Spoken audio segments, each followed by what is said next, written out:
My name is Jeff Staple. I'm the founder and creative director of Staple Design. We have a retail store called Read Space, which is located in the Lower East Side. Lifestyle store and art gallery as well. We also have a publication, a magazine called Read Pages. And about a year ago, I started doing a series called One-to-One. Basically a concept that I came up with where I wanted to basically talk one-to-one with people that I really respected. The difference between, I think, me talking to someone and a reporter talking to someone was that you sort of get maybe like a inside view on how a creative person or an entrepreneur talks to another person who's like-minded, and then I think different things come out than your standard Q&A. So I'm going to very quickly do an introduction of the man who's sitting next to me here. Mark, let me know if I make any mistakes in my statistics. Mark with the C. That's number one, yes. Yes, with the C. Mark with a C founded Ecko Unlimited in 1993. Since then, he's grown to become Marc Ecko Enterprises, MEE. There's Ecko, the men's clothing line, Ecko Red for women. Mm-hmm. There's eyewear, there's fragrances. He acquired Zoo York, which is a New York's legendary skate company. Averex, which is a legendary military-inspired company. G-Unit, which is 50 Cent, the rapper's clothing label as well. He's also dabbled in video games for Atari. He recently did the Dexter video game. Dexter game that just came out last week on the iPhone. And of course, he has his own magazine and online publishing company called Complex. Yes. Complex Magazine, which is really one of the most influential street urban magazines out right now. Marc Ecko Enterprises has a staff of over 1,000 people, with sales hovering around the neighborhood of $1 billion. Ecko is the dominant label in the streetwear urban category. So if you look at rival brands like Russell Simmons' Fat Farm, P. Diddy's Sean John, Jay-Z's Rockaware, Ecko really sits on top of all of those. And it's saying a lot when all of those brands are really headed up by black hip-hop luminaries, real royalty in hip-hop. And Ecko is headed up by two Jewish kids from New Jersey. Yeah, that's right. Yeah. You ever ask yourself how that happened?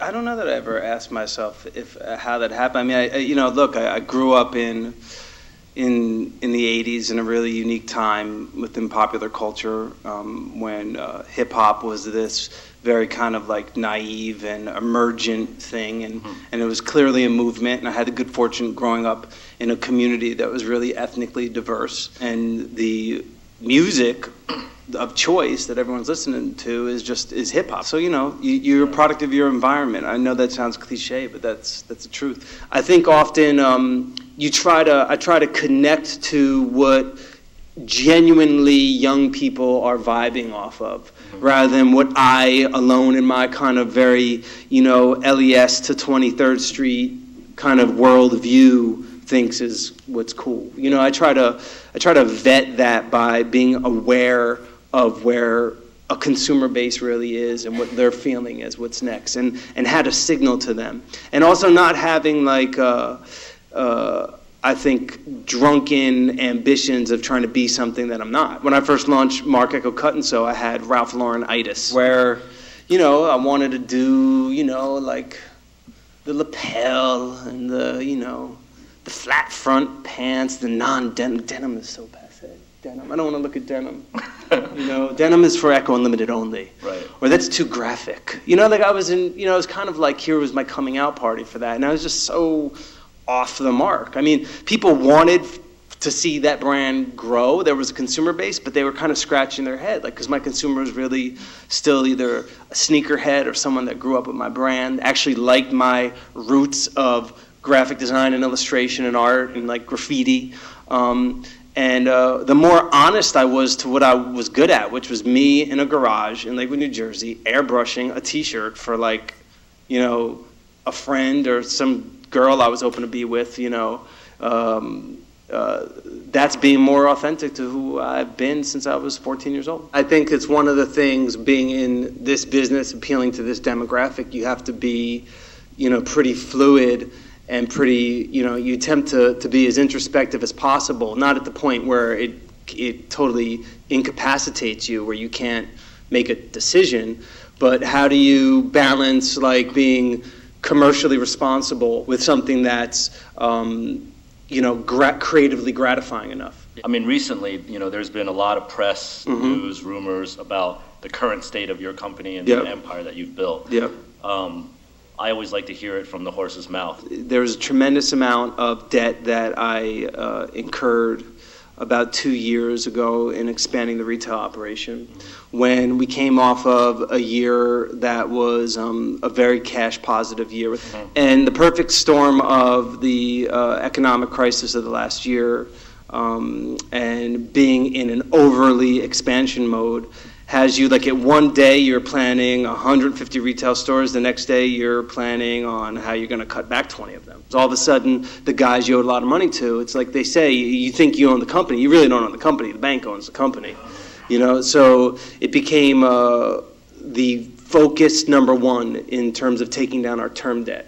Right. And term debt is like the immediate first position debt that was owed to CIT. So the last year or so, the fundamentals of business have actually been really good, right? We've been making and beating our plans, right? But when you're in a tremendous amount of debt, you have to figure out, well, how do I recapitalize my debt to finance my business?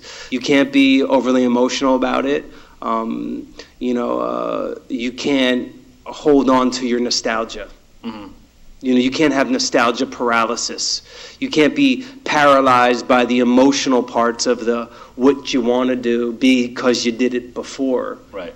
Versus like what you need to do in order to be relevant and exist. Sort of said this before about, you have no regrets, but I'm wondering if you would do anything differently.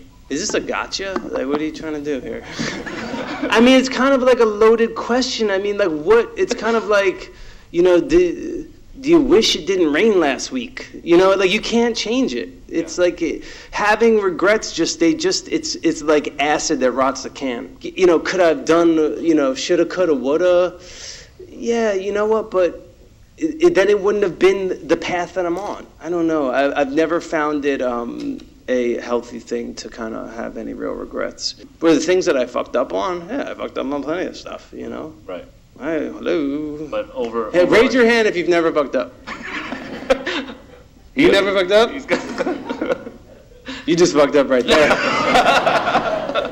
So, I mean, failure is a part of growth. It's a part of our lives. Yeah. It is woven to success. Yeah. You cannot be successful without failing. We have a lot of students in here. Yes. And I think a lot of times students coming out of school, graduating, applying for work, especially designers, are paralyzed by failure. Do you have any bits of advice to students who are trying to just get out there and be on their own? The key thing that I could say to young creative types is to not be overly emotional about your creative content and your creative authorship. I think we tend to get so overly emotional, indulgent on our own singular point of view that we lose sight of how other people see what you've done. Genuinely look at yourself in a way where you could call shit on yourself. Really be your own, your best critic. I think that's a very cathartic and healthy thing to do. And if you don't have that if you don't have the capacity to do that for yourself, know someone that will.